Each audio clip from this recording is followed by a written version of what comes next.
তোমার বাড়ি ঘটক পাঠাইতাম, আমি তোমারে বউ বানাইতাম।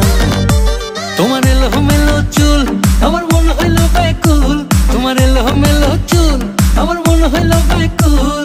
যদি তোমার সম্মতি পাইতাম, আমি তোমার বাড়ি ঘটক পাঠাইতাম।